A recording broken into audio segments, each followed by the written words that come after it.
the Clippers at the Staples Center. Last outing for the Clippers, they won that game against Toronto.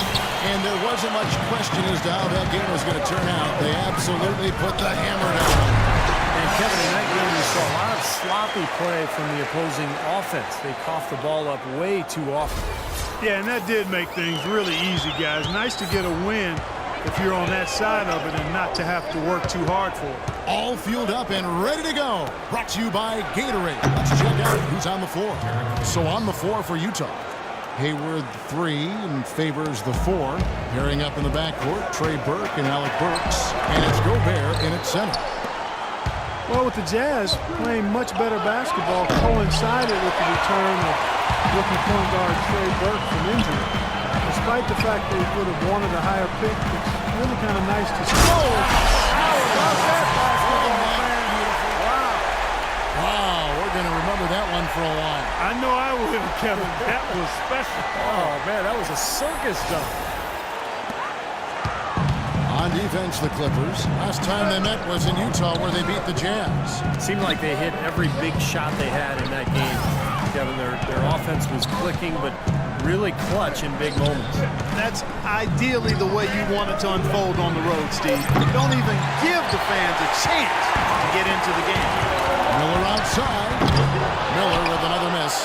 Jazz have gone 1 of 3 from the field to start this one so far. Here's Favors. Uses the glass to finish the layup. Favors has got his second bucket of the night. Oh, Maestro, you're so good at making those lead passes. You're like conducting an orchestra. He still couldn't finish, even though it looked like he had a lane to the rim. But too often, that's the story for him. And Jay gets the whistle that time. That's his first foul.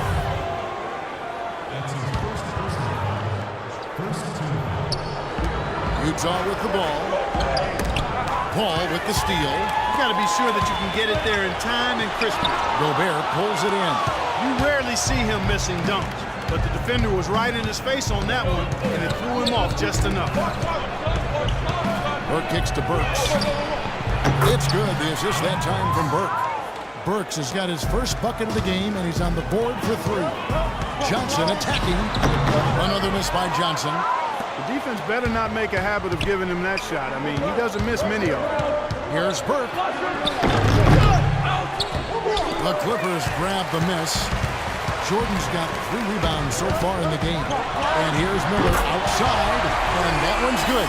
After starting the game 0 for 3, you know he was just desperately looking for that one to fall. Burks kicks to Favors. Pass to Hayward, and it's out of bounds. Utah able to retain possession here. A moment here now to see the numbers for DeAndre Jordan. Last 10 games for him have been very nice. He's averaging 3 points per game, 8 rebounds, and 2 assists. Well, we know what sets him apart. It's his rebounding, and those numbers have really been there for him. Yeah, they sure have. He's been contributing in a few different ways, but nothing really matches the work he's done on the glass. Here's Miller. And the powerful one-handed slam. The rim rattler. Just a remarkable jam. These fans' jaws are on the ground right now. Yeah, that is Showtime stuff right there. Major highlight reel material.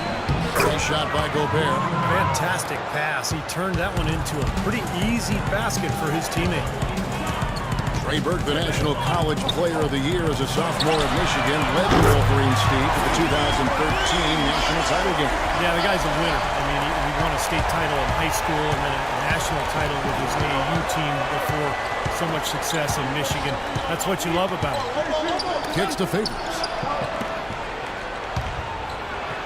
Johnson with the block. Right side, Griffin.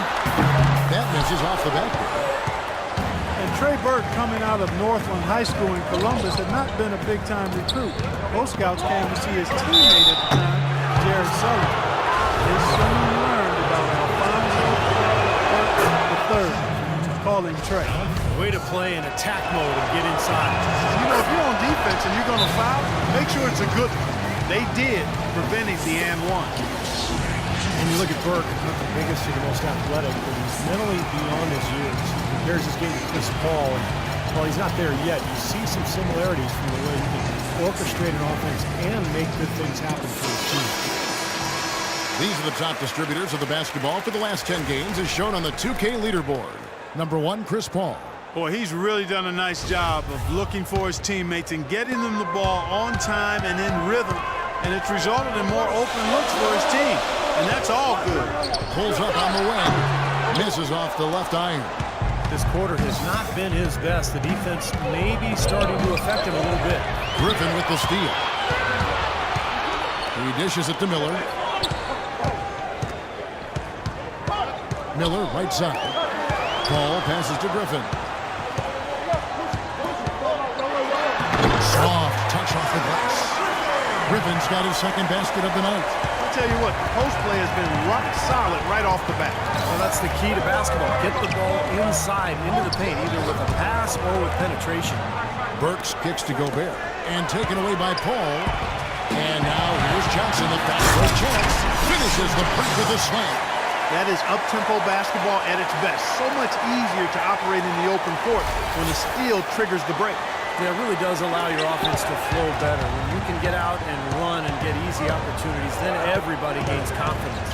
Burke with it. Chris Paul covering. Favors with a wide open look. And that one hits back iron.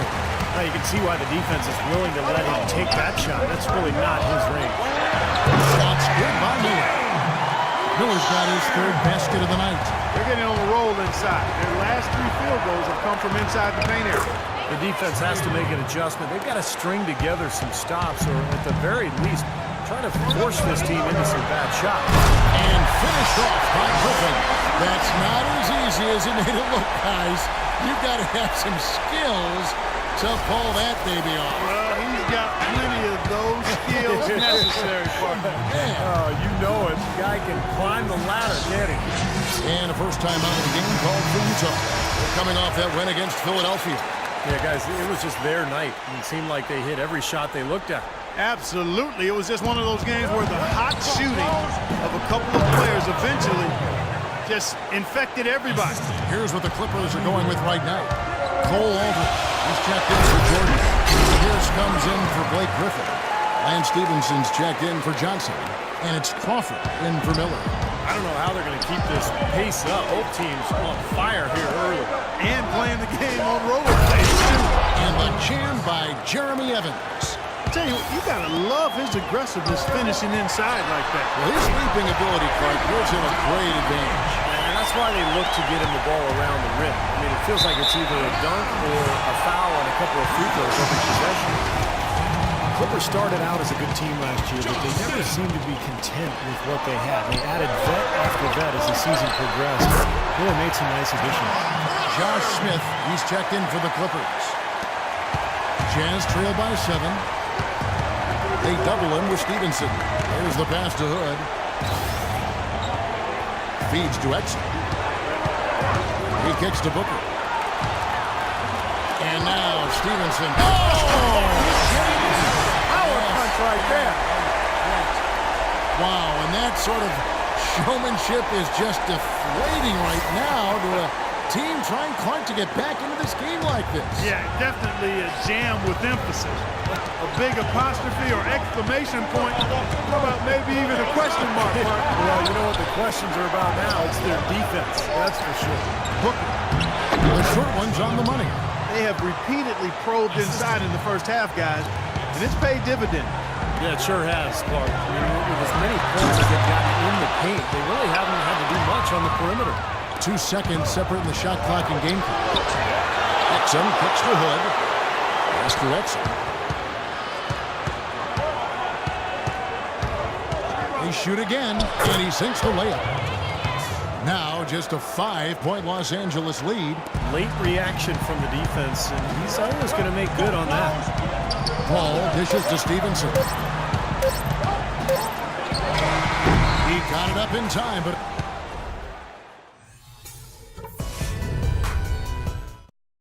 Offense, the order of the... All right, the second quarter beginning in just a moment. And let's quickly check out the scoring breakdown here for Los Angeles. Well, they're trying to play fast and trying to put the defense on their heels. The other thing that's helped them early tonight are the points they've been able to convert off turnovers. CP3 and Jamal Crawford make the backcourt. Cole Aldrich is out there with Griffin. And it's Stevenson in at the small forward. They're the group out there for the Clippers starting the second quarter. And he gets it to go. 8 points for Blake Griffin. What a sweet assist by CP3. Evans kicks to Exum. Dishes it to Booker.